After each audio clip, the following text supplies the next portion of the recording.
Dean, Mick. when are you going to go as Christian Bale from American Psycho for Halloween? When are you going to just at least do a spoof video where it's just you getting ready in the morning and like doing a workout and like ice in your face and pulling like that like wet like that fake skin mold off, you know, to clean your pores? Is this because I have my hair slicked back? Is that what It's because you look like Christian Bale when he was your age and it was in American Psycho. Especially when like you get excited and your eyebrows go up and you like give your full smile. You don't look like him that much with the glasses on, bro. Let me take All right. them off. Yeah, take your glasses off. All right. And then kind of slick your hair back a little bit. You know, look. There you go. There you go. Pat, tell me. I think you could do it. Yeah. Think I could wear a I mean, you gotta take the nose piercing out, but yeah. think I wear a jumpsuit and just walk around with an axe, right? He doesn't have a jumpsuit on. He's Isn't in it a full suit. He's in a puts full painter suit? suit on. Yeah, that's over right. it. It's a Oh painter yeah, suit. you're right. You're right. Yeah. Yeah. I could do that next And just Halloween. talk about talking heads and like talk about all the talking heads facts that you know about their albums and stuff and like how well it was received and which like Billboard top 100 was on, and then just clap people in the back of the head. The bummer part is how few people would actually know. What No, I'm dude. stressed about. No, you don't think so? Especially, all right. Here's how most people will know. They'll know you.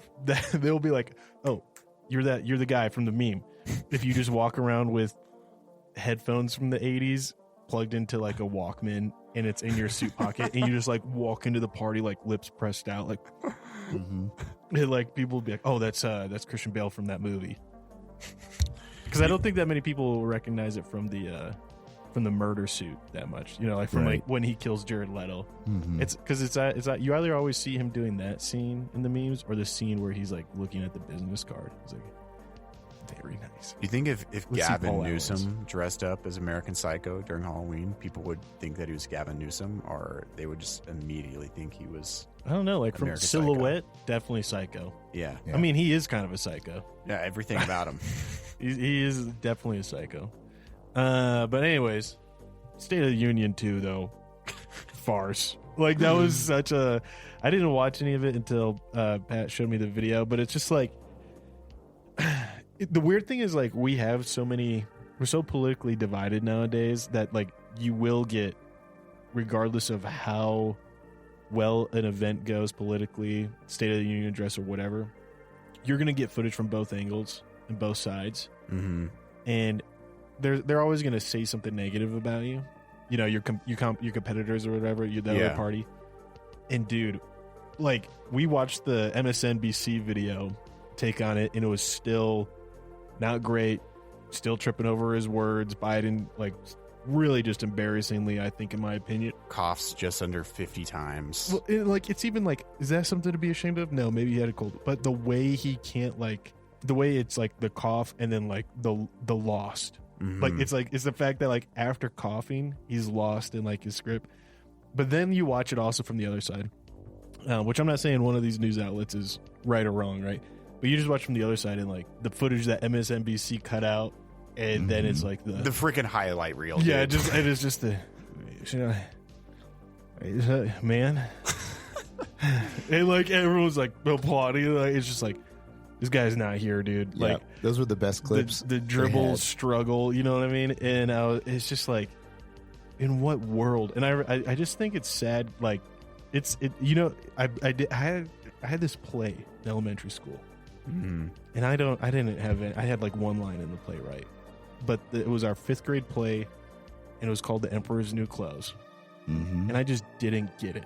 I was in 5th grade, and I was like, "What is this about?" And they're like, "Yeah, this guy comes saying he's gonna make the Emperor a royal set of new clothes, and it's gonna be phenomenal, and it's gonna be amazing, and it's worth a ton of money, and these clothes will make him really the king he's always wanted to be."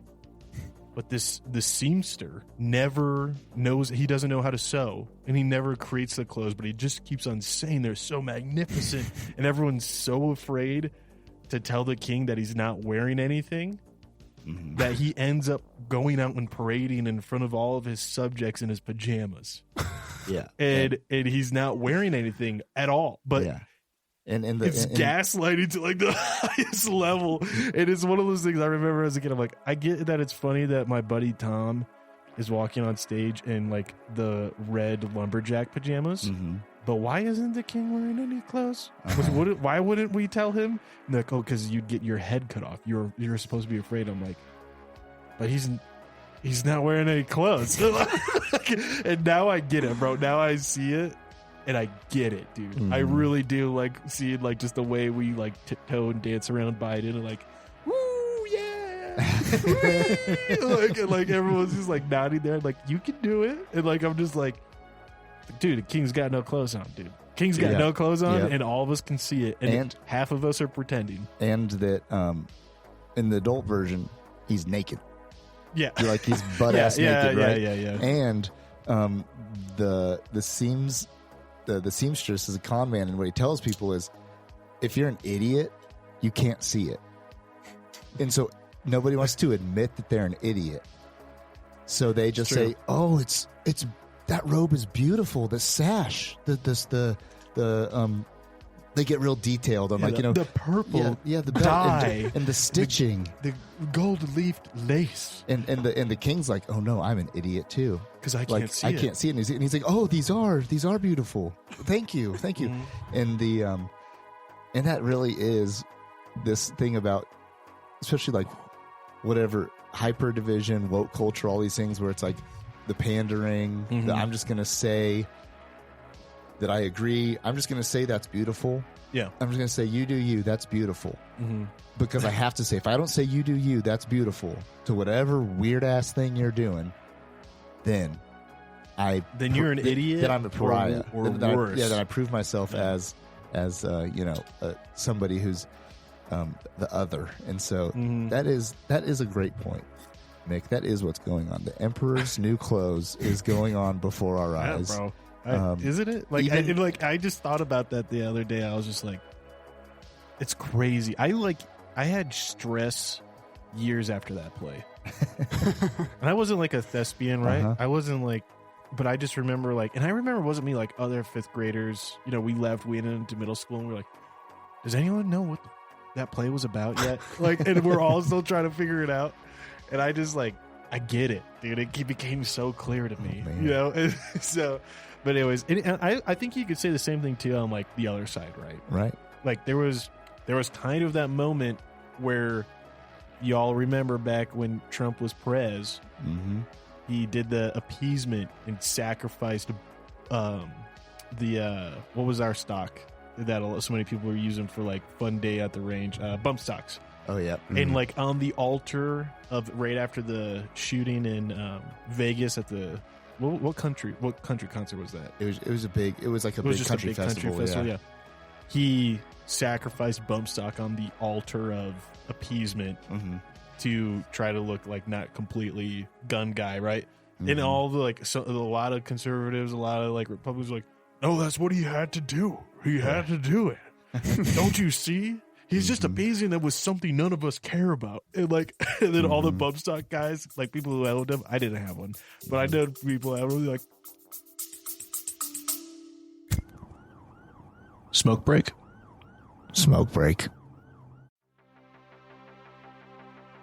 Hey, Ken, it's Mick, and I've got something important to talk about. We all hope we never find ourselves in a self-defense situation, but life's unpredictable. Enter the National Self-Protection Plan from Attorneys on Retainer, an actual credible law firm you can put on retainer for your self-defense needs. For just $35 a month, you get national coverage in all 50 states for criminal and civil legal representation in self-defense situations, complete with a 24/7, 365 toll-free emergency line. That's real legal support when you need it most. What's in the package? Bail bonds, scene cleanup, firearm replacement, even mental health counseling. Plus, 0 fees for a laundry list of defense-related costs like expert witnesses. So support the show and get yourself some peace of mind. Click the link in our show notes or visit our sponsors page to sign up for the National Self-Protection Plan from Attorneys on Retainer. Hey folks, Pat here. If you're like Mick and I, you're a fan of classic tales like Lonesome Dove, Blood Meridian, The Three-Body Problem, and Steinbeck's East of Eden. With Audible, you can dive into these epic stories anytime, anywhere. Sign up for a free month, and your first audiobook is on the house. To start your free trial and support our show, click the link in the show notes or swing by the sponsors page on our website. Want an awesome website for your podcast? Check out Podpage. We use it for the Mick and Pat show, and it's a game changer. Set it up in minutes, no coding needed. Support the show by using our link to get started. Your podcast deserves a home as great as ours. Podpage, the one-stop solution.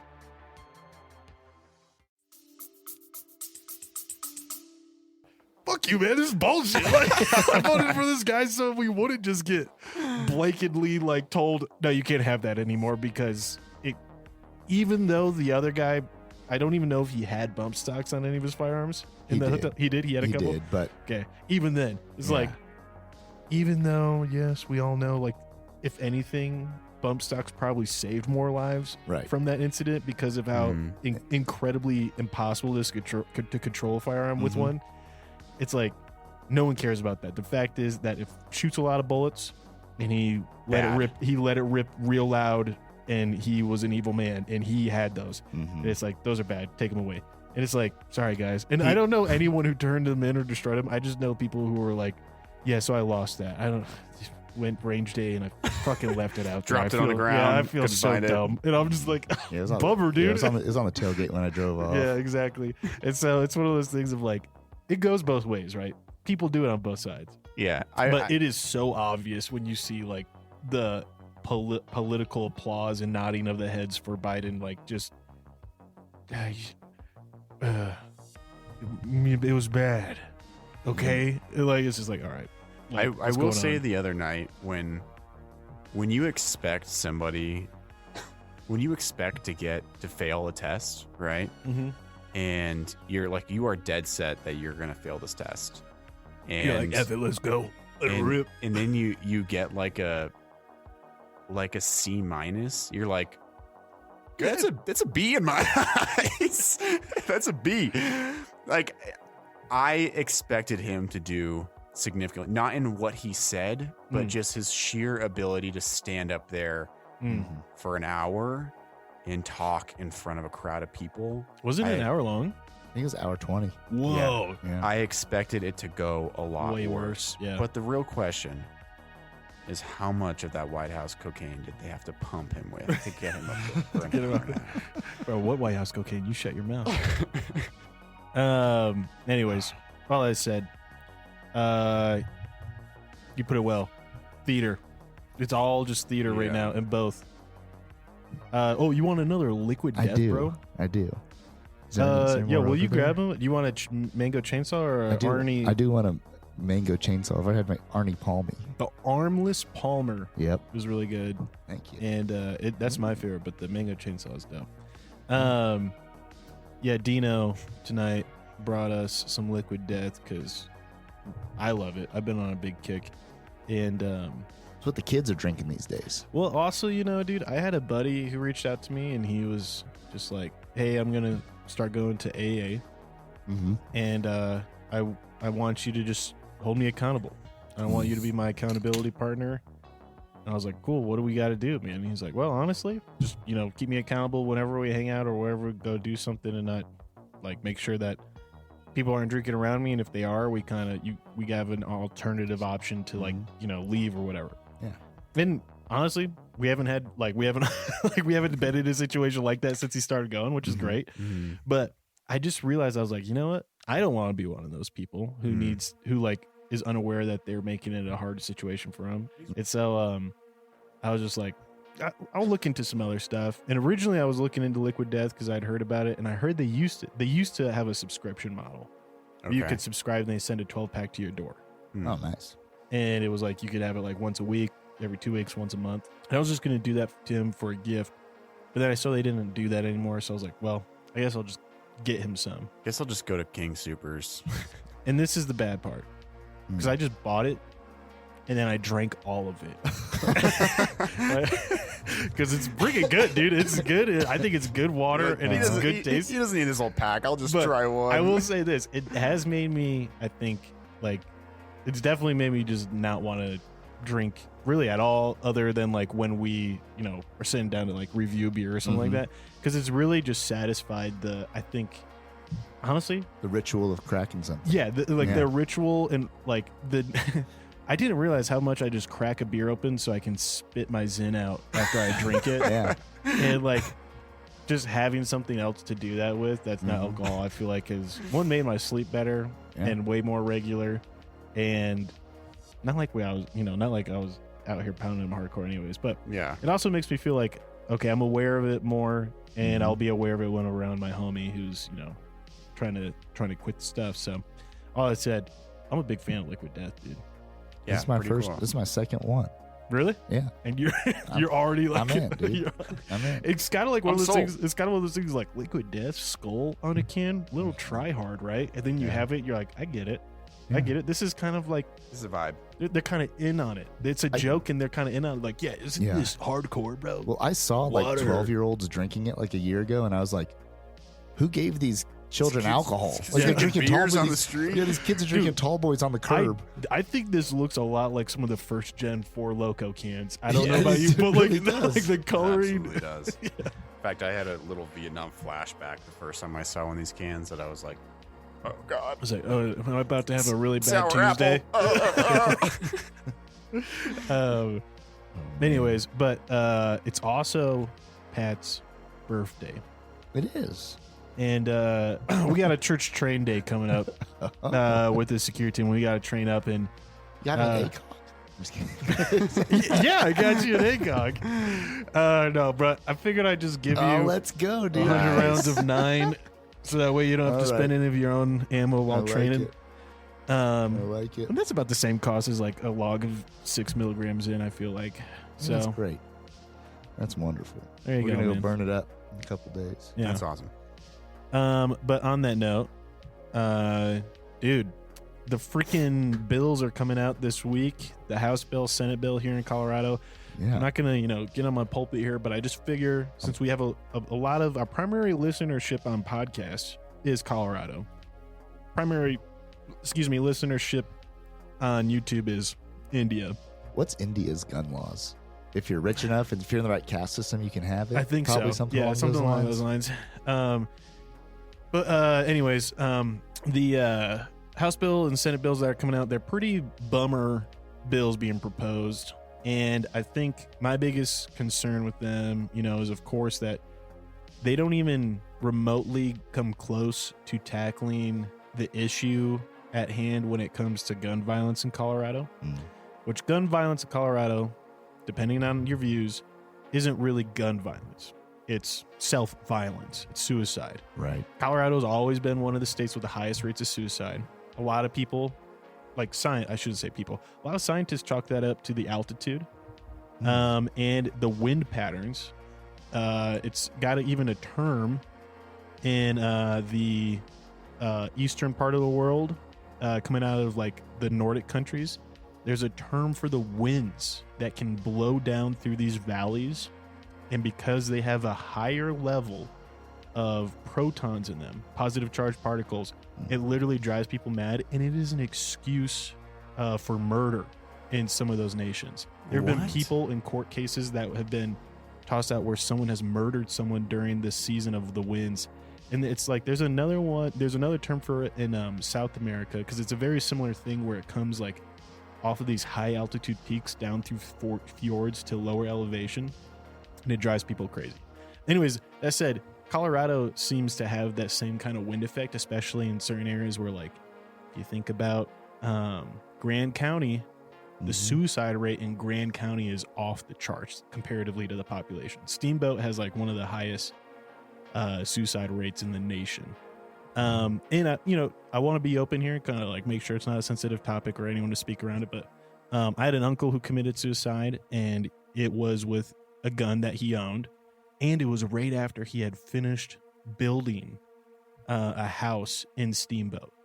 Like he was working in Steamboat for like over 9 months from like summer through winter, and it was crazy to me because like after that happened, I had some friends who are nurses and stuff tell me like, yeah, I don't know if you know this, but like it's like every year 6 to 7 men, just men alone, kill themselves in Steamboat, like through the isolation and stuff like that.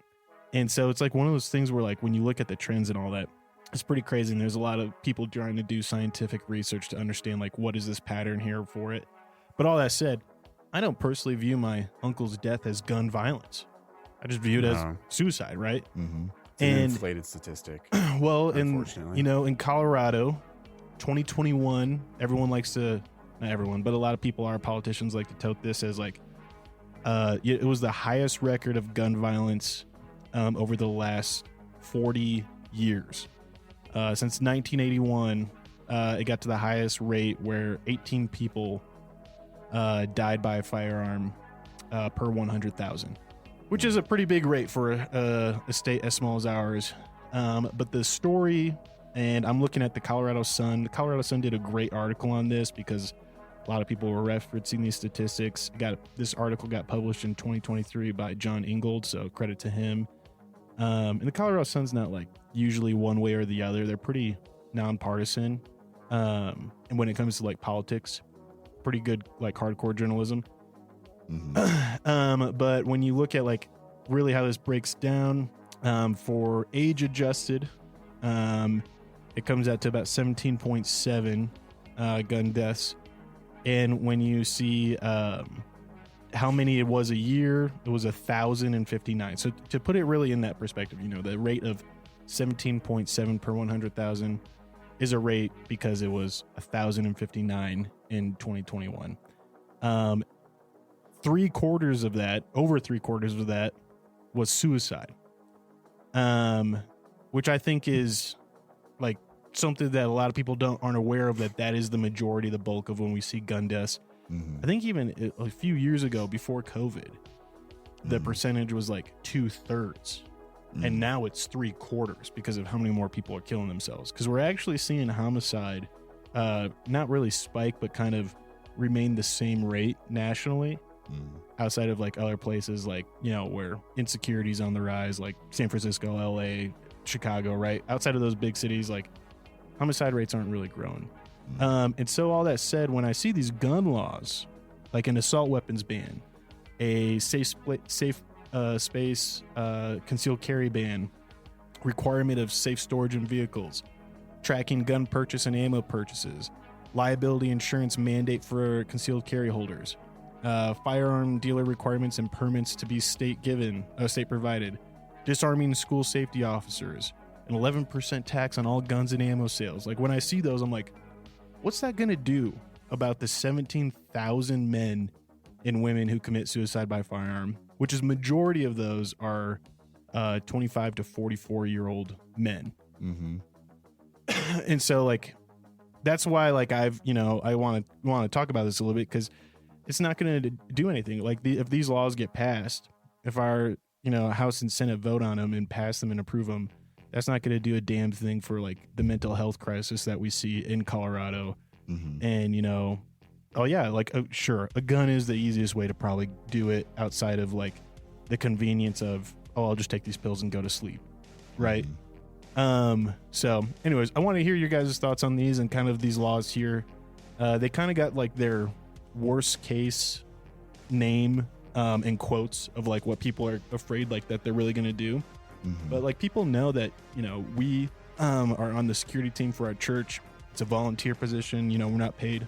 But Senate Bill 24131 would ban any concealed carry permit holder from being able to conceal carry in church. It'd be a state law. Like regardless of the church's opinion, you'd have to be a paid security team, law enforcement, stuff like that.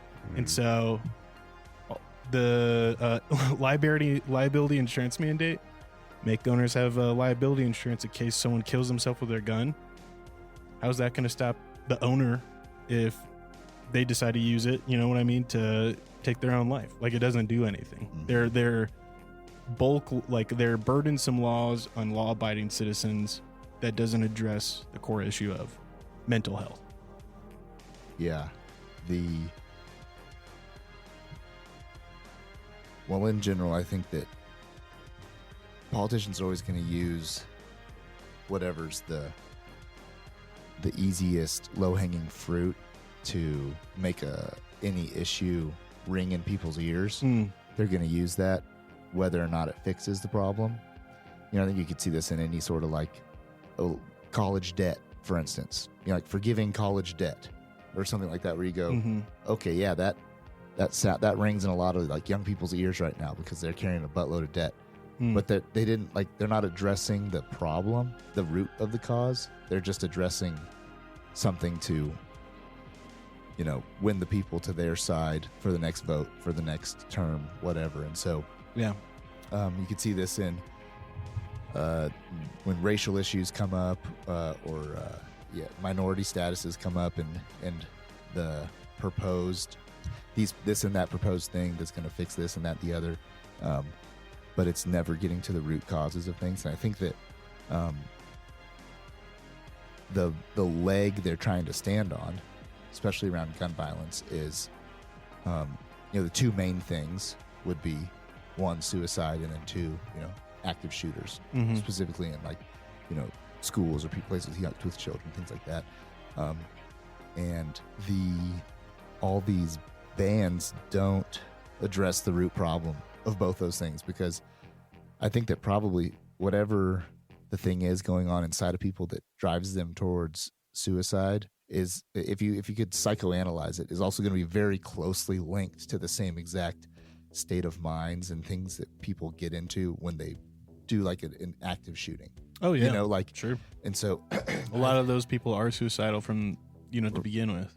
Right. So like the underlying mental health things going on are going to be very and that's always where this conversation kind of goes immediately when you have the gun talk is, one side says get rid of the guns, the other side says address mental health. And so without getting straight into that, I think that I just don't know how they're going to enforce any of these things. And this is one thing we've seen in a lot of things over the years, especially in the hunting community, is the death by 1,000 cuts. Mm-hmm. So yeah, it's just a little. We take a little bit each time. Yep. Yeah. Each time you just take a little bite out of the elephant until eventually there's no elephant left, and so you could see that around public lands or hunting rights to be able to hunt here or there. We're not gonna a great prime example. This would be back about 30 years ago in Colorado. They banned trapping because it would be nearly impossible at that point in time to propose a bill that said end hunting. But if you take the furry little creatures that are cute and you talk about trapping, right, which a very small portion of the population did at the time, it was a much easier thing to grab and take away. And then but they didn't stop at that. They didn't say, okay, we got done with trapping. Trapping's illegal, and there's still some forms of trapping that are illegal. But they didn't stop there. They're going to keep marching forward. And so, same thing with using the word assault weapon, which for lots of people who are educated in this area and or 2A people, the word assault weapon is either one funny or infuriating because it's not real. Well, it's not real. And it is real. So it's a blanket catch-all. In that it's such a catch-all because really, depending on who you are, how much training you have, or how violent of a person you are, anything in your hand is an assault weapon, right? These hands assault weapons. Exactly.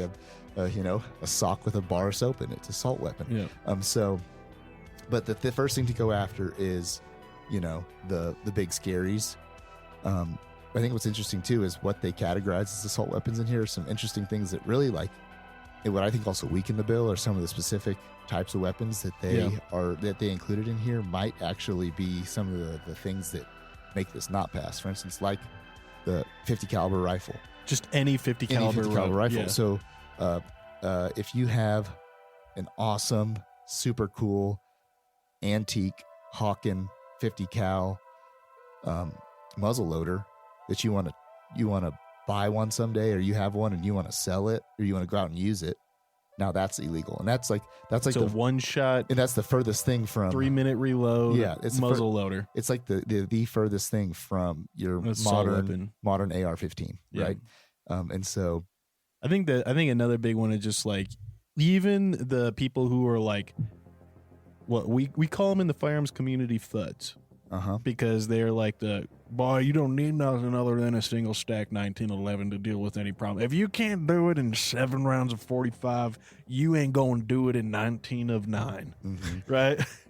You don't need that AR-15. What you need is this God-given 30-06 Lever action. lever. baby. No, not lever, Just but the M1 Grand. Oh, This yeah. is like, yeah, okay, right. It was Um, good enough for my grandpa with the Nazis.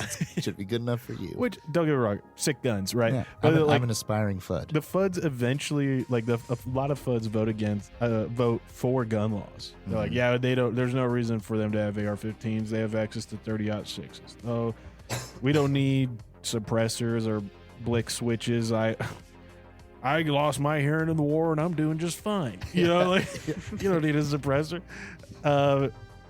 And all that said, like even the FUDs now are like hearing this, like, wait a second, you're gonna take away my threaded barrel on my pick a gun, whatever, pick any hunting rifle.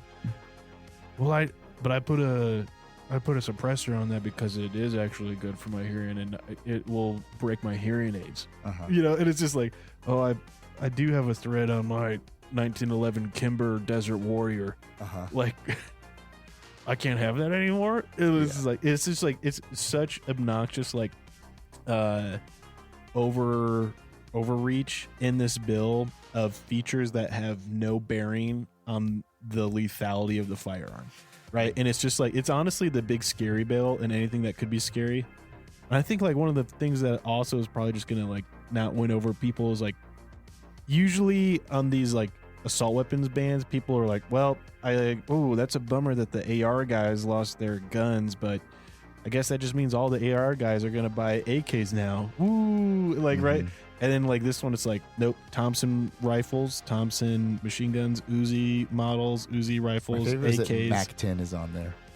Yeah. It's just like, why are we going after the Bro, Mac because 10? that's a street sweeper, I dog. know. It's a just gang funny weapon. Too. Yeah, it's like, I don't think there are any like the amount of legal Mac 10s out there Yep. do not outnumber the amount of like illegal Mac 10s you're never gonna find. Yeah. I do also think it's crazy where they're like, a muzzle brake is illegal, and it's like, oh, so Really? like, Yeah. it's like, So my Mosin Nagant, it's got a muzzle brake on it. Also in this bill, they're just like, also, fuck you if you got like a, what's that called? A trust. Oh yeah, because that's the big workaround. They really want to The trust want to like make it so you can, like if you die, the trust just goes to the state.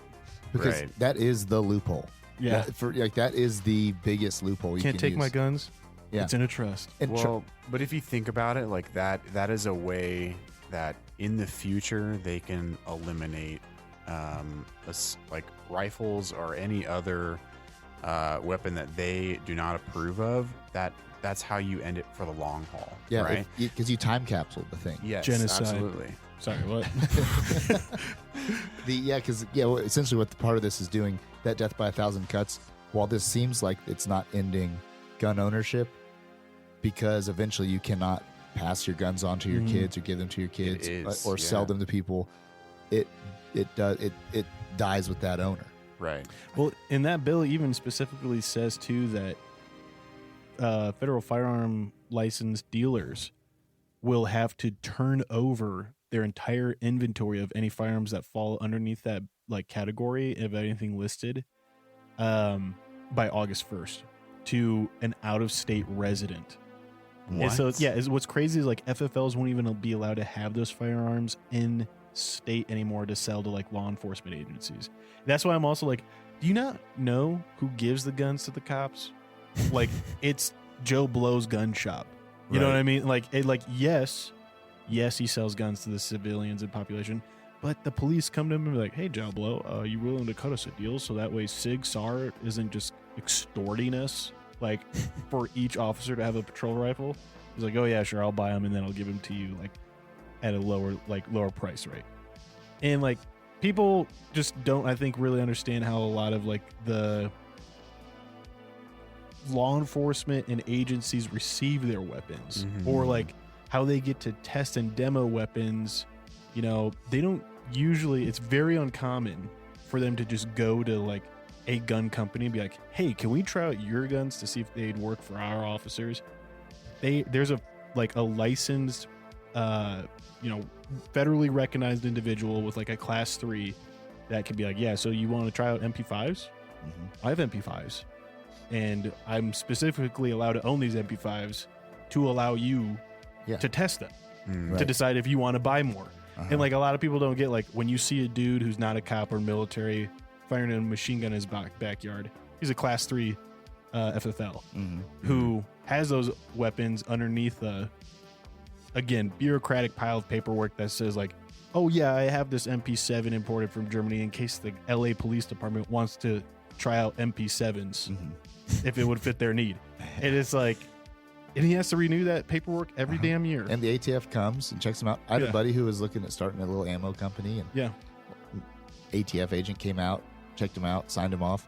He said it was actually like a really relaxed, chill process, like surprisingly easy. The ATF agents who come and give you permission, I've always heard they're the chill guys. Like I've always heard they're like the, I'm in here to destroy from the inside. Like they're the Ron Swansons. As many people as I can sign up to sell guns as I can. they're the Ron Swansons of the ATF. That's hilarious. And I was talking about the word assault weapon and how that's like a trigger for 2A guys. Yeah. Well, here's also a phrase to stop using 2A guys, because I'm going to come at it from the other side a little bit. Oh. Modern sporting rifle. Just shut the hell up. It's not a modern sporting rifle. It is for killing people. And just get okay with that. Okay, here's what it's for. I'm just telling you how it is. It's designed to fire stuff fast. It's designed to be reloaded at rapid rates. It's designed to be very accurate, and it's designed to be able to put in any individual's hands and have them basically up and going with it in a matter of 10 minutes. And so convenient, easy to use. Well, and it's a disgusting thing, but that's what it's for. And so like what I don't like is the fact that just like the Emperor clothes things where you have to like package it perfectly and present it this one way and then call it this one thing. I'm just like, you know what? And it's one little leg to stand on and say, no, this is a great gun for hunting hogs. You know? Yeah, it is.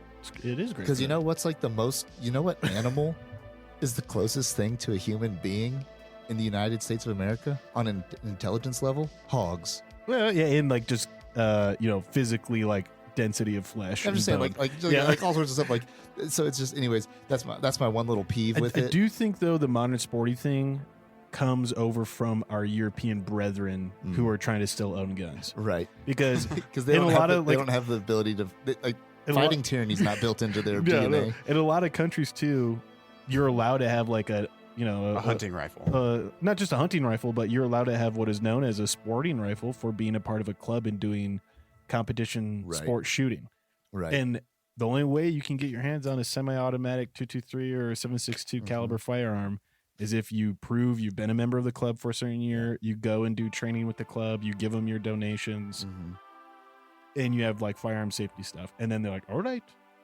it's a sporting rifle though. Remember this. Yeah. Like, this is not for hunting. If we see you hunting anything with this, bad news. Right. And so, the thing too is just like,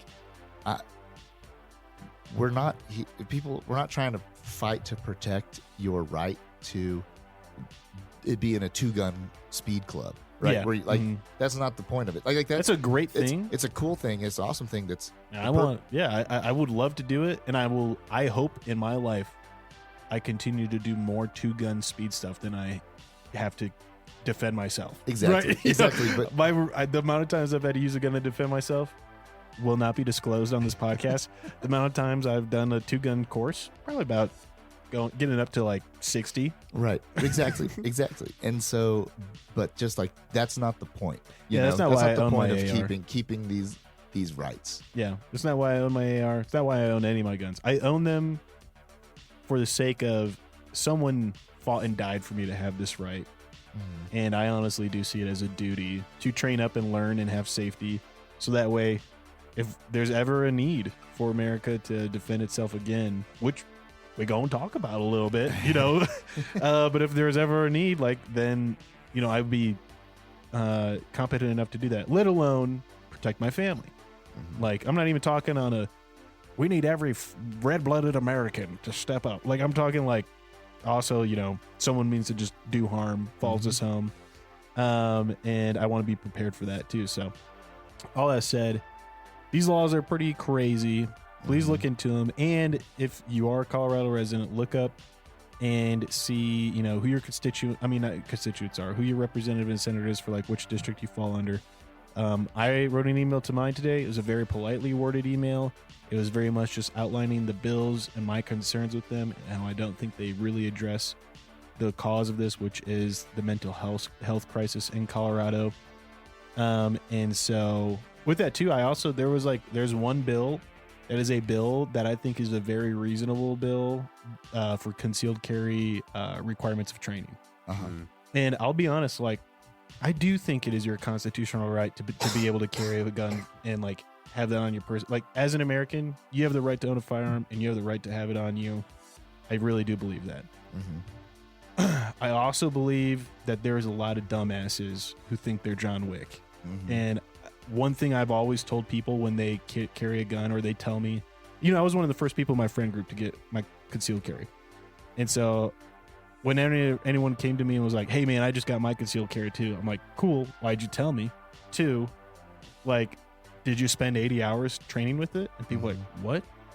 No, I just did the course. I'm like, you should spend 80 hours minimum before you think you can carry that firearm and use it to defend yourself or someone else. And I'm talking like, that doesn't mean 80 hours of shooting bullets. That's 80 hours that could be divided up amongst like dry firing at home. Yeah, drawing, practice repetition. Loading and unloading. Practicing, just flipping role play, not with the actual gun, but role play scenarios with a buddy or something of like, can you talk someone down from a confrontation? Like, do you even have the verbal skills to back up the physical skills? Do you have the right mindset and healthy state of mind during a high pressure situation? Yep. And so all that said, I told in the email, one of our representatives, I was like, hey, I just want you to know, I saw that you're a co-supporter of this bill. I think this is actually a good gun bill. Like, I think it makes sense to require people to spend time on a range when they're getting their CDL, or not CDL, their CCW. And I know a lot of people have beef with that. A lot of people are like, no, man, it's our God-given right that we can carry whenever we want. But I kind of agree. I also agree that there should be some mandatory training. I would love it if it was mandated across the whole damn country. At age 6, you're at age 6, you're going to your 22 rifle course, right? Because it used to be like that was required for a lot of schools. Yeah, it was part of school to go learn how to shoot 22s and gun safety. And I think a part of that, big part of that too, is it gave people the respect of the tool. Oh yeah.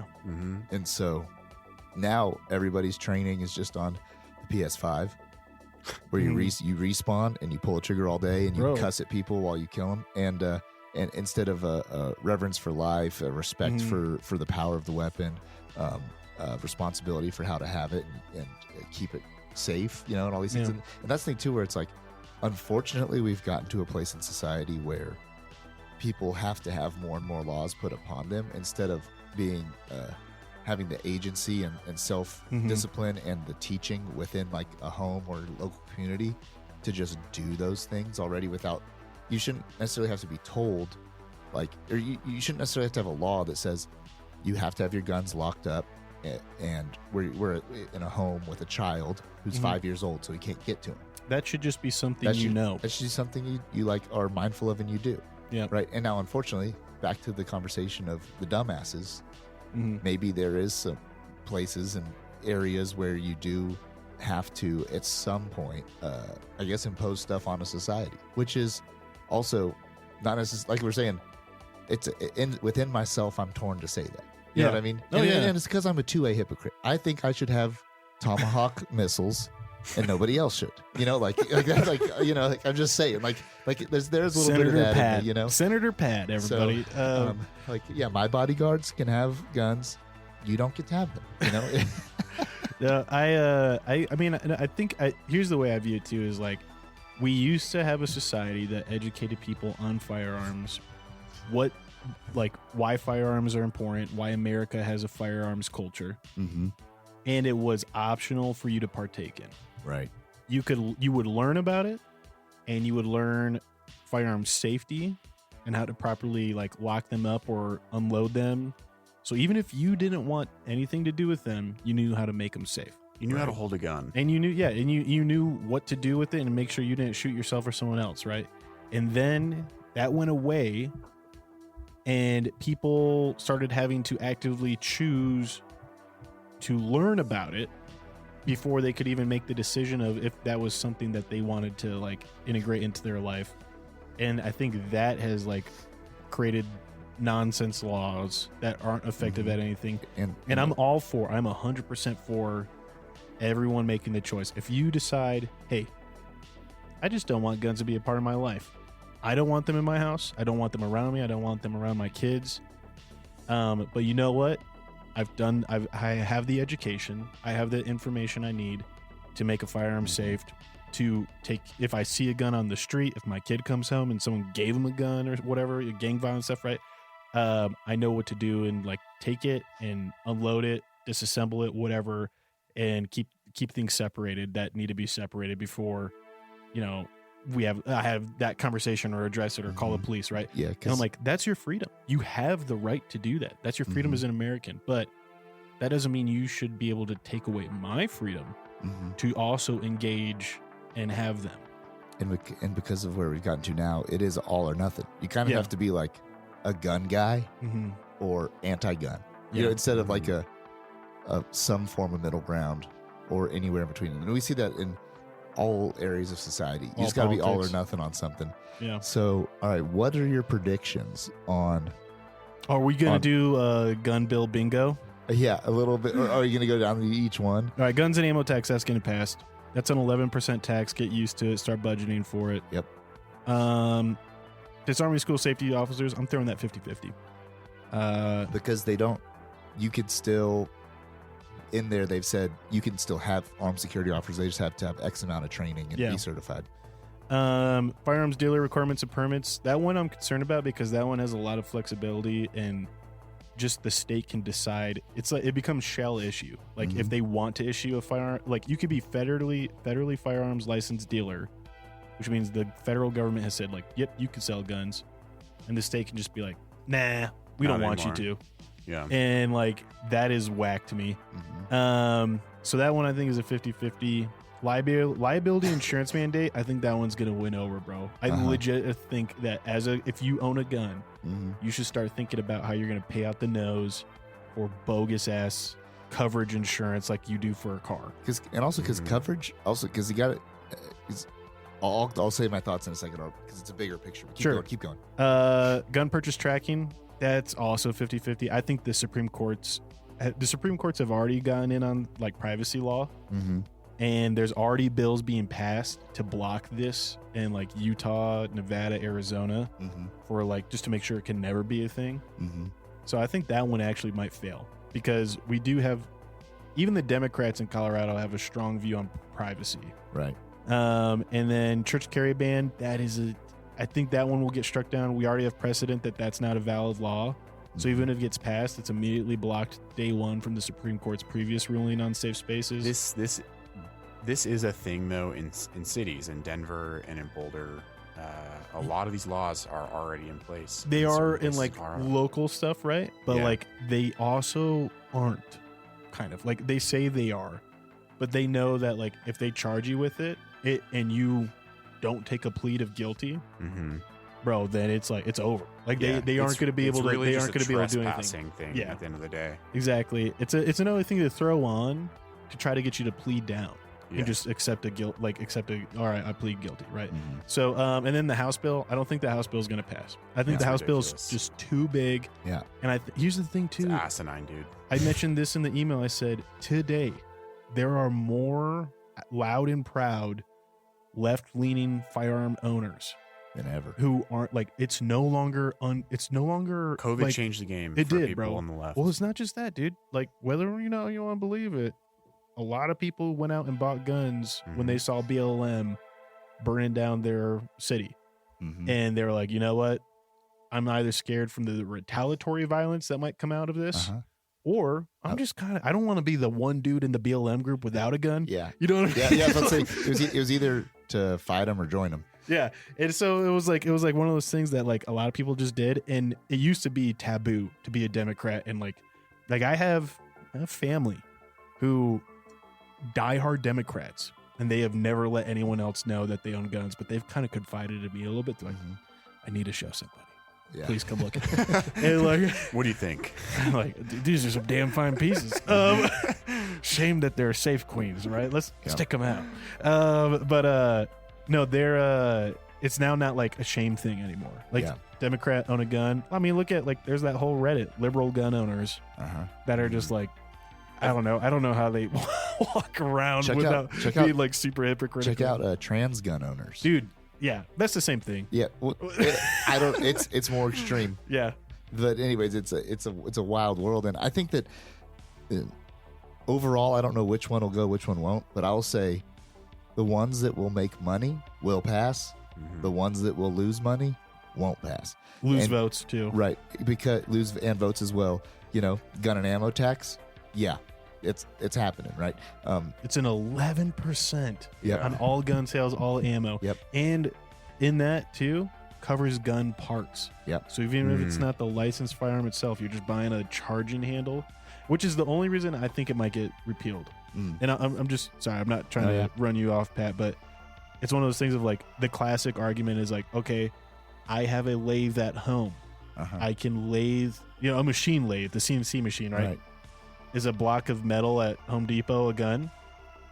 Is a pipe at Home Depot a gun? Not is my yet. 3D printer a gun? Right. Like, when does it become a gun part, right? And so it's like one of those things where I could see that being overturned eventually. Because it's gray area. Yeah, and so I think that like the liability insurance, that's a moneymaker. That has some big lobbyists who can make a lot of money in there, right?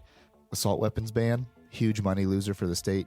This play, like even the Pittman Robertson taxes that already come out of gun sales and ammo sales, and that's for public lands. And like, if you like hiking, you should be a huge fan of the Pittman Robertson Act that started taxing all the hunting stuff, which was a tax that hunters put together and imposed on themselves, so that they could preserve, outdoor spaces and animals to keep animals safe and happy and alive. That's what hunters did, and then so they could hunt them and eat them. But I think that it's such a money loser for the state. Whether you are so for it or so against it, what we know lots of politicians are all about is money, no matter left or right. Well, dude, I can't remember when it was, but it was like a couple years ago, maybe over that, maybe half a decade. Someone did a reflective review of how much kicking Magpul out of Colorado cost Colorado in taxes. And it's like, they're like, with where Magpul's at now, they in were its small growth, potatoes then. Yeah, they're like huge. Yeah, now. Magpul, I remember when they left back when the magazine capacity ban happened way back in like 2008, maybe 2009. Yeah.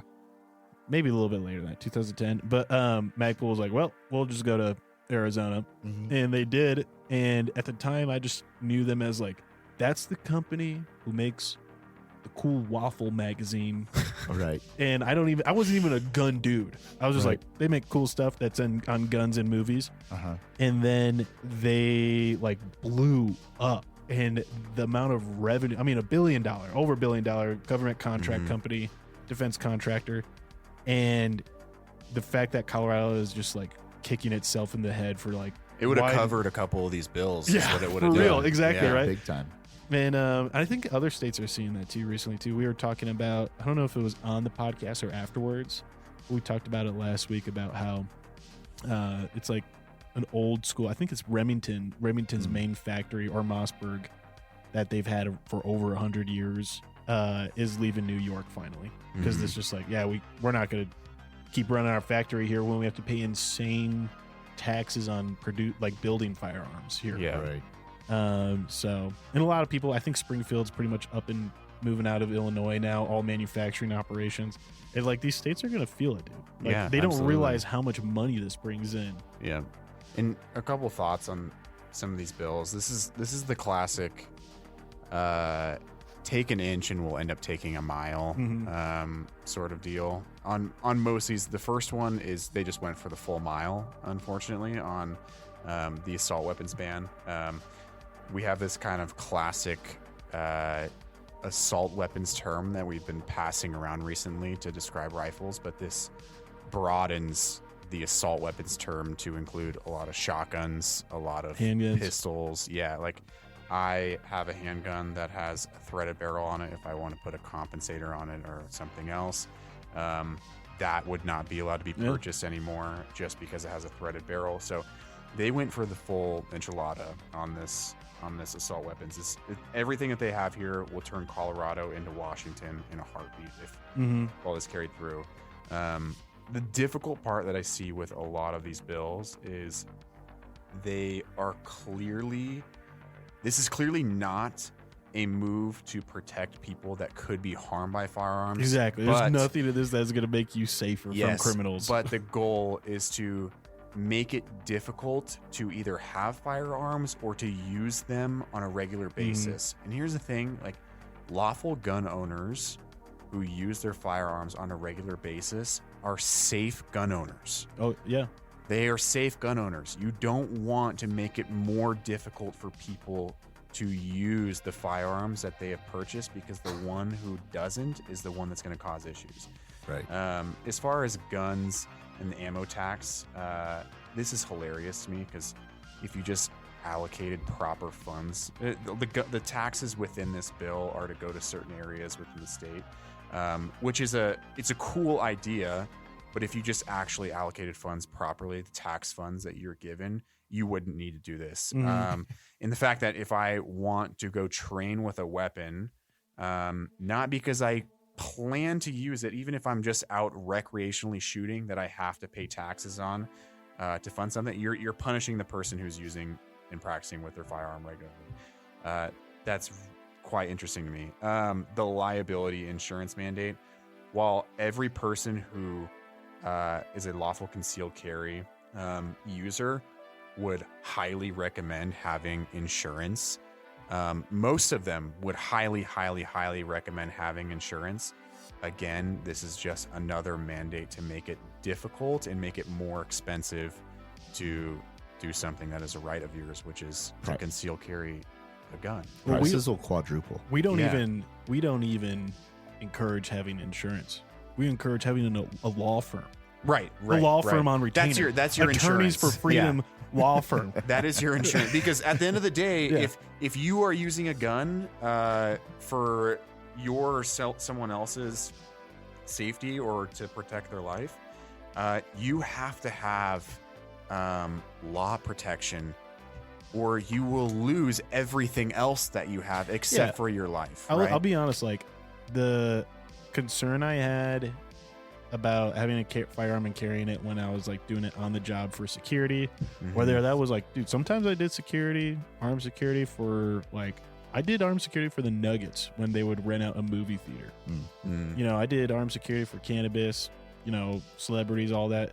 I also, you know, carried a gun off the job, concealed carry, right? And like when you're on the job, you're like tight, because whatever happens, as long as I keep my cool, the company's got me. Company's giving me a lawyer. You know, even if it's like like this dude and you shot this guy and his family was actually like millionaires in Denver. They're suing the hell out of you. And it's like, all right, well, the company lawyer is going to cover me on that, right? Yeah. Or, you know, when you're in law enforcement, it's like, all right, well, you know, you have your law enforcement agency that's pretty much going to do internal affairs investigation, all that, right? On your own, though, there is a legit fear of like, dude, even if I do everything right and I'm 100% justified, which hopefully you always are 100% justified, right? You should never be. I don't even know if there's 70. I don't believe in 70% justification. Right. No. It's either a legal justified shoot or it's not. But even if you do that, there's a good chance you're going to get boned over by the system. And I think having legitimate, like a law firm, knowing there's attorneys who can be here in under 12 hours to, you know, represent me and, you know, help me essentially to handle this issue, and I don't have to pay a dime out of it. I know this sounds like an advertisement, but it like the peace of mind it gives me, and knowing like if my wife acts in self-defense, she's covered on it too, right? Yeah. And it's like that also gives me, because my biggest concern is like, damn, what if I would have been justified in it, but like the dude, like it seems over, but my wife's scared and she just brains this kid. And like, and it's like, oh, now it's like either we cover this up or like, I'm just kidding. That's a joke. Don't take that out of context. But now it's like, okay, even if she did that, like we got a law firm who's going to come up and like look it over, represent us, and like, stand up for us in a case of law. And so all I said, like the peace of mind thing goes a long way. This is not that. No. This is if you shoot someone, your insurance pays that person or their family damages. This is car insurance. Which they're going to still sue you on top of that. Yeah. And I guarantee you this liability insurance won't give you a new gun. Oh, You know? Like I'll say this actually. I don't know in what scenario you'd need it, but if everybody had gun insurance and if like our guns shot each other, I was like, well, you shot my gun, and I got a free gun out of it. I could see some ways of playing that system to get some new guns. You know what I mean? Insurance fraud on getting your staccato. Yeah. Oh man. Yeah. Yeah. At the end of the day, there are very few decent things in here. But overall, this is mostly a crock of crap. Yeah, I don't think there's a single thing in here. I can see where like there's the intention of it. But I don't think there's anything valuable in these laws. And again, dude, where is the laws expanding the state's funding for institutions that can house and look after you free of charge if you need to be on suicide watch? Right. Where there's not a stigma. Like, dude, do you know what happens if you go into a hospital and admit yourself on suicide watch?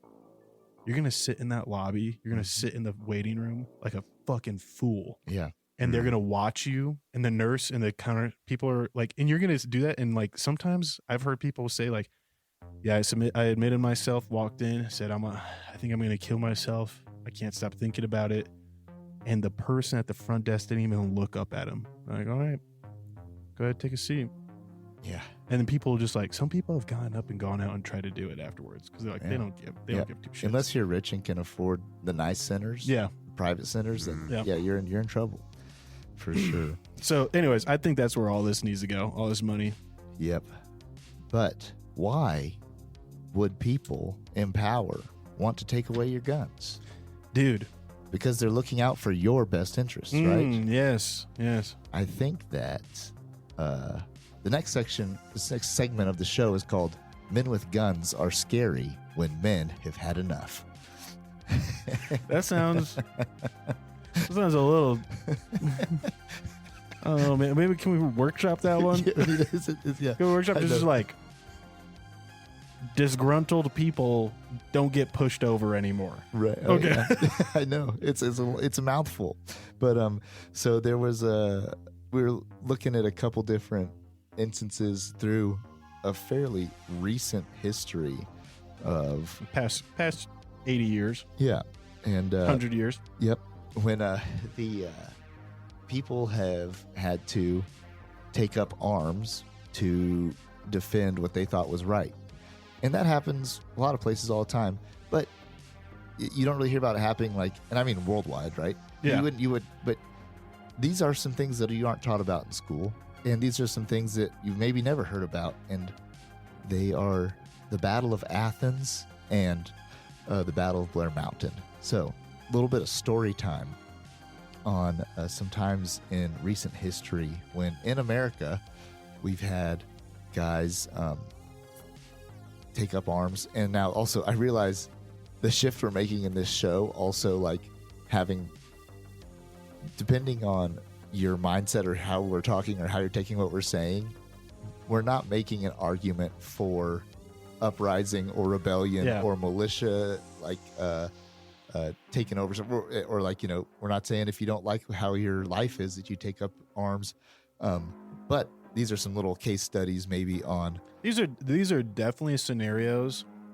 where a person's life was at risk, right? And not just one person, but this is future. a thing, your community was at serious potential to be terrorized and harmed by individuals who had malice intent, and they had all the power, and they had the power to essentially make you helpless. Right. So the Battle of Athens, not Athens, Greece, but Athens, Georgia. Nope. No, Tennessee. Athens, Tennessee. Right. Well, yeah, you're right. The Athens. There is an Athens, Athens Georgia. and Georgia gets in mind. Athens, Tennessee. Also, I start to mix up all those states down in that yonder part of the world. Anyways, but there was during World War II, all the majority of men are out doing the Lord's work, fighting the Nazis. Your husbands and your young men are gone, and the only people who stayed back were kids, male kids, right, or older men who were deemed like necessary to keep society running because they were in a position of like law enforcement. Exactly.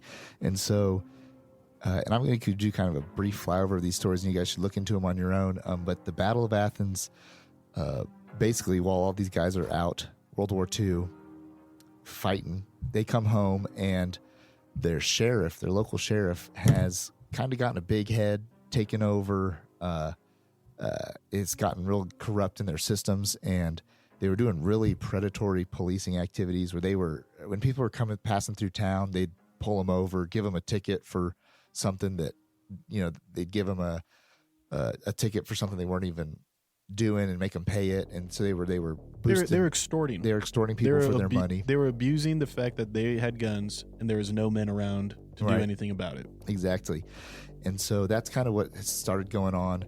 And as they progressed in their power, started to also rig the elections, and they do a lot of voter intimidation and rigging of elections. And the men came. There were actually men who even wanted to. They heard about this happening. They were seeing letters from it. Some even, I think, requested leave to come home to come deal with it. But so all these guys start coming back, and they're not taking it anymore, not having it anymore. And so the things have come to a head where there's a big vote in town going down, and they have their candidate. The men who've come back have the candidate they want to now run their community, and the sheriff has the guy who he's in his pocket, right? He's positioned, yeah. And so they end up having to go to arms on the day of voting, and it was 30 to 60 armed militia guys throughout the day.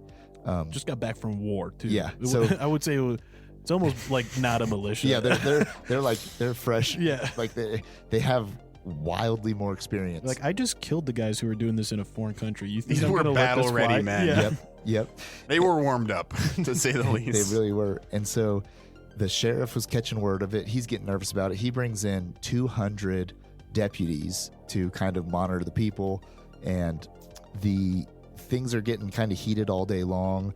And the culminating point of this is where all the ballot boxes are being taken off to be counted, but a couple of the ballot boxes have been ended up in the sheriff's office. And so they were swapping them, and they'd taken them, and they were doing some dirty voting, and the men opened fire on the station, and they said there was tons of gunfire for I think it was a couple hours. Yeah, back and forth.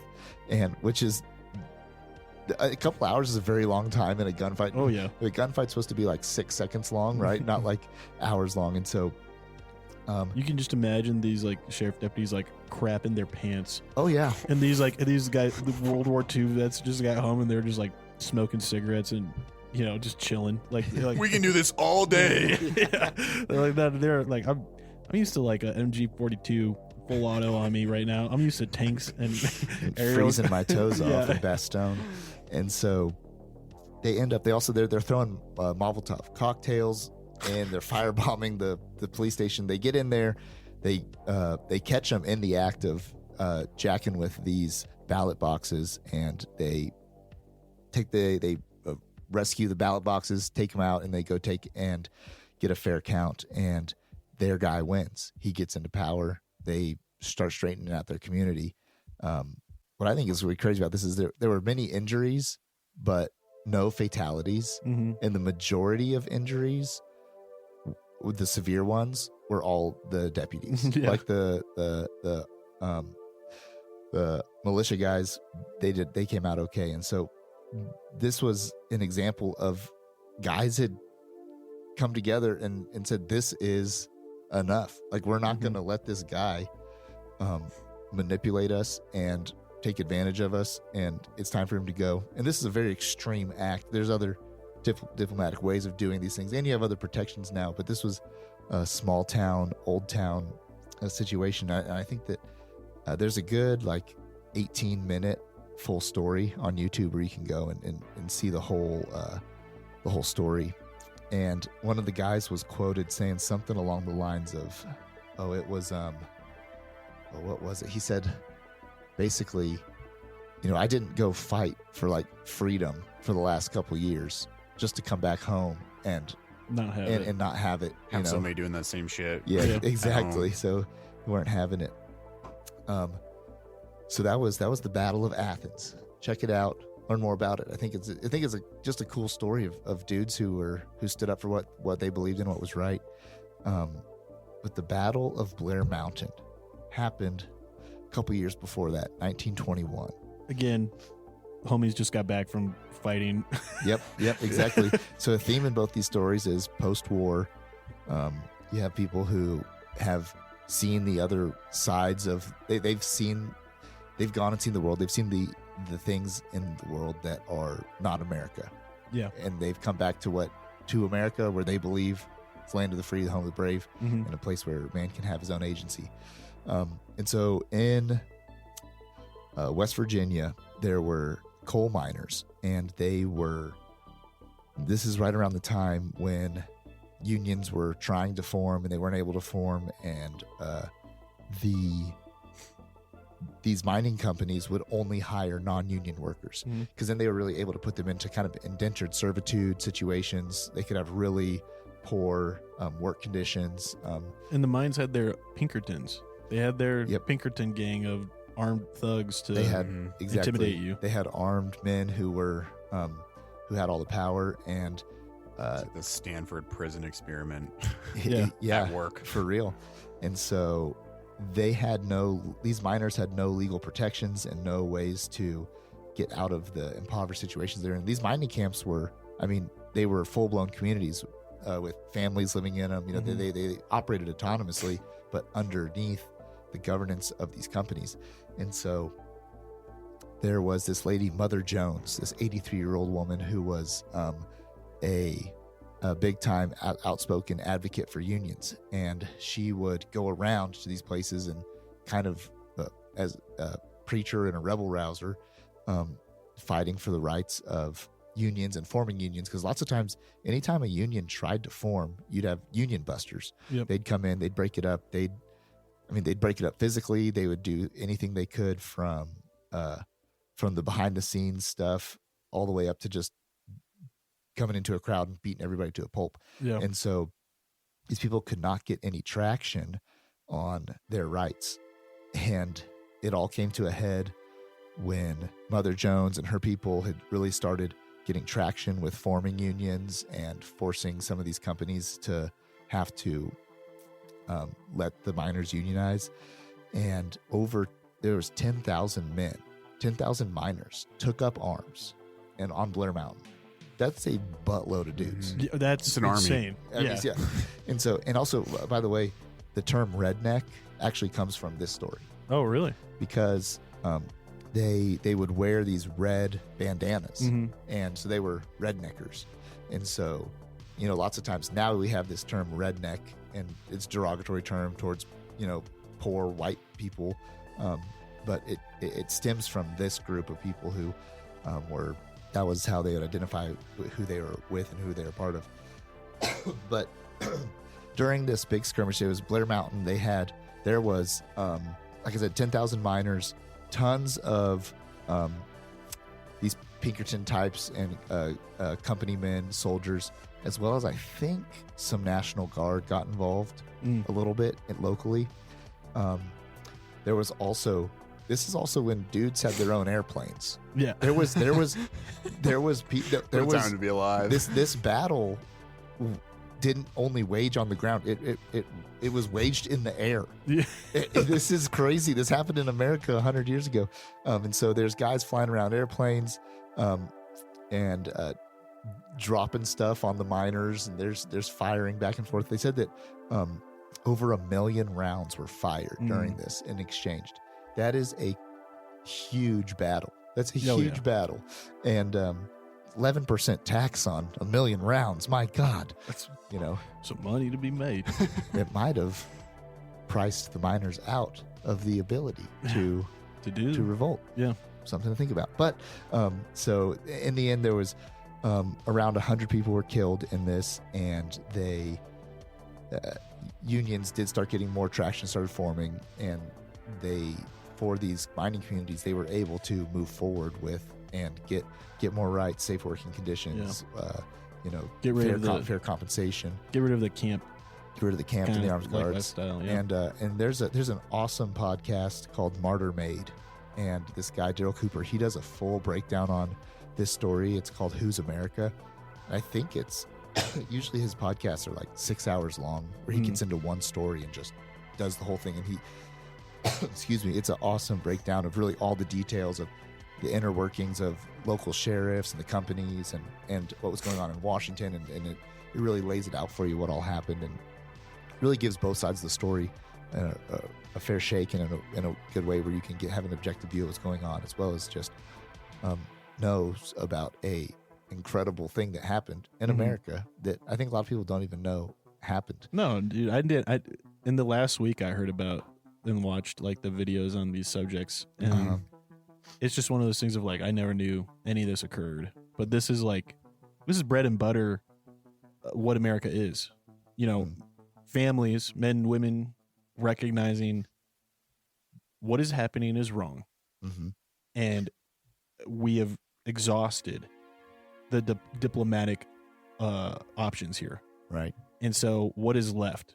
Like, what is the only thing that, like, the language that they are using, the corrupt sheriff or these mining companies, the language they are using is violence. They are not using diplomacy, right? And so therefore the only language that is left to us is violence, right? And there's a lot of times where people use that excuse for any kind of whether it's a good or whether it's a just or unjust cause, right? And there's like a very morally gray, I think, term that rioting is the language of the voice of the unheard. And it's like one of those things where, like, you could say that's what happens when you don't hear out a community or population and you keep on repressing them. And they will resort to a riot or violence to be heard.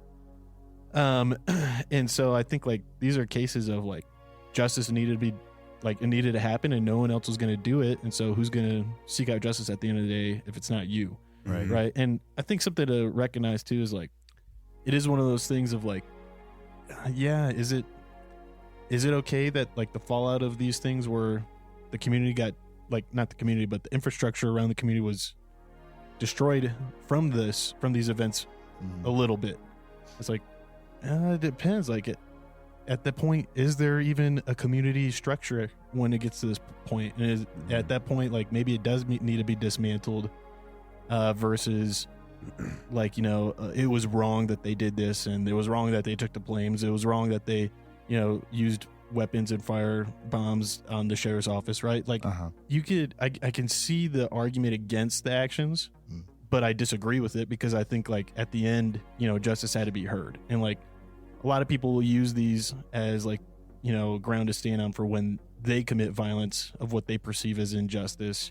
Right. And it might be too far. Right. And so I just really want to make sure that, people know when they're listening to us, we're not saying, like, hey, if you think you've been wronged, you should burn down your city. Yeah, you should commit violence. Yeah. Like, no, I definitely think that there's ways of continually, like, seeking diplomacy. But, like, if we look at a situation where, like, I'll be honest, man, if you came to me and told me of, like, any city in America that was going through something similar to this, and it had gotten to this point where, like, honestly, imagine today, like, a demographic of people in America, American citizens, pay their taxes, and they're being forced to live in basically concentration camps that are created by a company. Uh-huh. In what world would you not think it's just for them to rebel against that? Right. You know what I mean? And I think that's just something that people need to consider of like, when is that line, and seriously think about it. And because a lot of people will always be there ready to instigate it and jump over Right. and push that line before it's ready for it. And there's a lot of people who, when it's time to act, will still not want to and still look down upon that action. And it's kind of, it really does, I think, rest with the individual. Right. But all that said, I think these two examples really speak to the testimony of like a community standing up for themselves when everything else has been exhausted and there wasn't an alternative. There wasn't another option. And I would just caution, I caution the companies, the corporations. I caution people in political office from forgetting this. Because like the truth is right now, I talk to a lot of veterans who are from like the last, 20 years, gone back from doing war in a hellscape. And those guys are not happy. Yeah. Right. Those guys are pretty pissed. And they get pissed when they come back and they see America not looking like what they were told they were fighting for. Mm-hmm. And the last thing you want is to start pushing a bunch of veterans. yeah, the last thing you want is to start pushing those guys because further and further to the point where they're not being heard. Athens and Blair Mountain are the result. Right. Yeah. Where they feel like they don't have a choice but to do that. Because also the other thing about a veteran type community is like, in lots of cases, those guys would be the last to pick up a gun. Yeah, because they know war is awful. Because they know they know the consequence of that action. Not that they won't do it, but like they have the resolve to say, I don't care about it. Like I've seen guys who get getting heated, like someone's getting heated in their face about something, and this one guy who's a Green Beret, like they're talking about all this stuff and all these rights stuff, and they're talking back and forth, and he just ended the conversation with just saying, "That's fine, you think that way. I mean, that's like you're allowed to. That's why I fought over there, was so you could have that viewpoint." Yeah, and just very calmly, like the other person's losing their mind, and he's just like, that's fine. Like you have that right, and that's good. When here's the other thing, like none of us at this table are veterans, right? And we have a lot of friends who were in the military, currently in the military, and if those dudes started coming to us and saying, "All right, man, it's time to take action," that is the litmus test for most citizens in America. Right. You know what I mean? I would at least heavily consider what they're saying. So just be like, what's going on? I would trust what they're saying more than I would a politician. Right. Yeah. You know what I mean? Right. And so it's like one of those things of like, just be aware. Like we have a very strong amount of, when I say strong, higher than most other nations, of a population that knows what war is and has been to war and has a litmus test for justified versus unjustified and corrupt government versus pristine government. And you just want those guys to always be on the litmus test side of like, no, it's all right. Right. No, that's your freedom, that's your prerogative. No, I still got my rights, and I can live my life. The moment you take that away from those guys, right, that's when you're gonna start having an issue, and you should do some self-reflection of, are we being American with our values here? Are we headed in the right direction? Yeah. And what's crazy is that with every great war that's happened, or I bet you all of these battles, it was just this buildup and this buildup and this buildup, and it just took one small instance that sparked this wildfire. Like one guy gets mad and he pushes back, and then 5 other guys get mad and they start pushing back, and then you got everybody going back home to get their guns because they're like, we're done with this. Oh yeah, dude. It's like once you stretch the rubber band far enough and it breaks, you don't put it back together. Yeah, like and so all that said too, like I don't have the litmus test other than my own individual freedoms and how I perceive those and my access to them, right? But so I don't have an example of anything right now that I think is like, today we're reaching a battle of Athens. You know what I mean? Today we're approaching this West Virginia mine wars. I see across our country things that that population of veterans with a very sensitive scale to what is right or wrong, and they're in tune with that. I see them seeing things that they see as wrong, and like I think a big one is like, look at the border. Like there's a crap load of guys who are retired veterans that have mobilized other men in their community, and women. This isn't just a men thing either now. Like we have more women who are trained with firearms now than we've ever had before, right? And they're going to the border to do patrols and look out for the cartel and stop human smuggling because they don't think the federal government's doing anything about it. Right. And it's like one of those things of like, do you want them doing that? Right. I don't. Right. I want those guys to be like, you know what? It's a bummer what's happening down there, but I trust that our institutions are gonna, do what needs to be done to correct the injustices occurring. Mm-hmm. Yep. And dude, I watched a whole long documentary of essentially just these groups that are going down there for a week long at a time, going back home, refreshing, going back to do a patrol another week, and then they're from all across the country. And I'm just like, that's not good. Yeah, that's not what you want, dude. Yeah.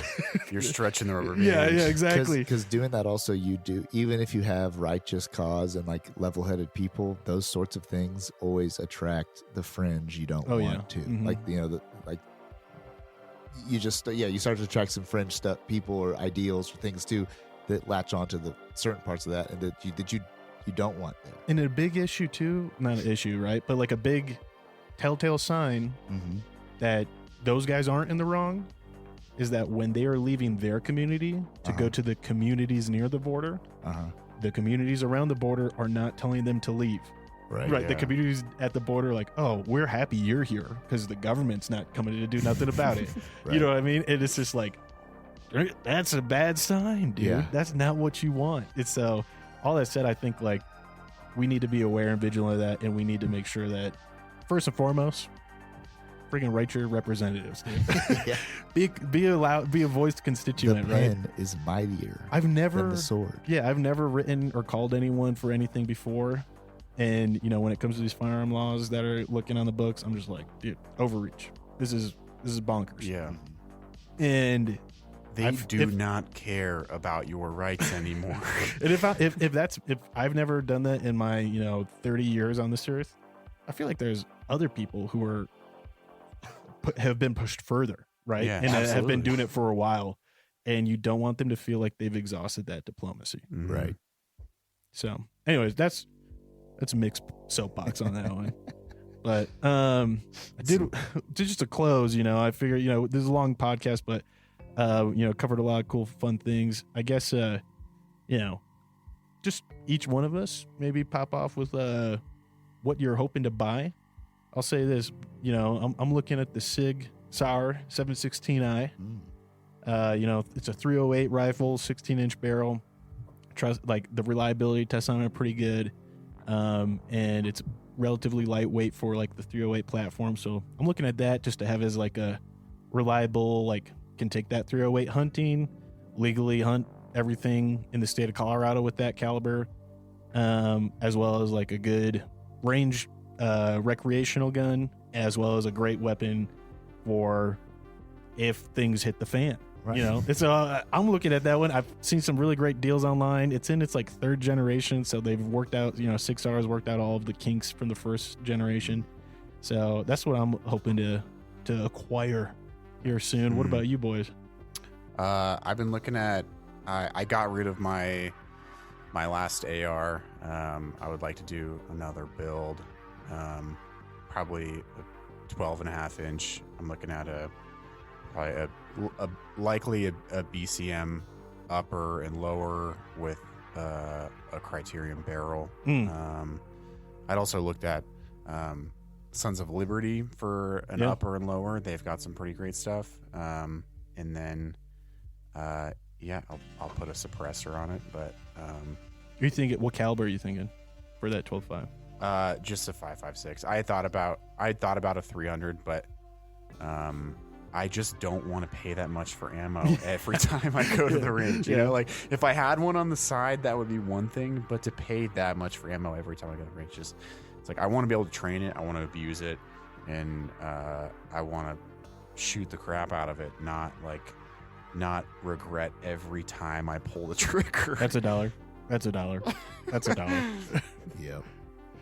What about you, Nice. Pat? Man, nothing's currently on the horizon, which is probably a healthy thing.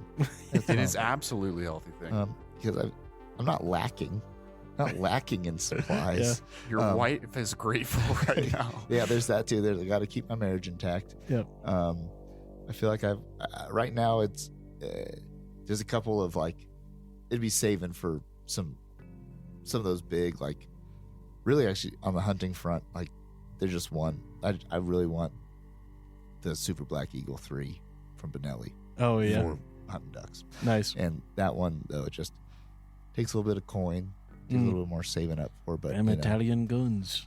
I do like that one. Every time I've shot that gun, it's just like feels like the right one. So the day I buy it, I will find the other one I wanted. Yeah. Yeah. After you get that one, there'll be the next one. That's pretty nice. That one's a down the line thing for sure. And then just improving my other, just make the stuff I have cooler, and maybe just actually go use it. Like that's the thing too is like if I spent as much time like buying guns as I did shooting guns, I'd be much better off. See, I'm a big like have just a small number of guns but use them a lot. Like here's the thing, man. You and I, we're in our utility phase. No kids. Exactly. Well, you and I just have the guns that meet a specific purpose and use case. Yeah. Pat over here, he passed that. He's in the recreational. Yeah. It doesn't. They don't that's all fair. need a use case. I'm in the sporting rifle. Yeah. phase. Exactly. But anyways, I hope you all enjoyed the show. Appreciate you taking time to listen. Definitely, again, plug that subscription. Let us know how we're doing. We really do cherish the feedback. We love comments and interacting on YouTube. We try to have funny back and forth with people. But yeah, just continue to let us know how we're doing, and we really appreciate you, Ken, out there taking the time to listen and follow along with us in this. But Pat, anything else? Till next time. Thanks for tuning in. If you love this episode, drop us a review.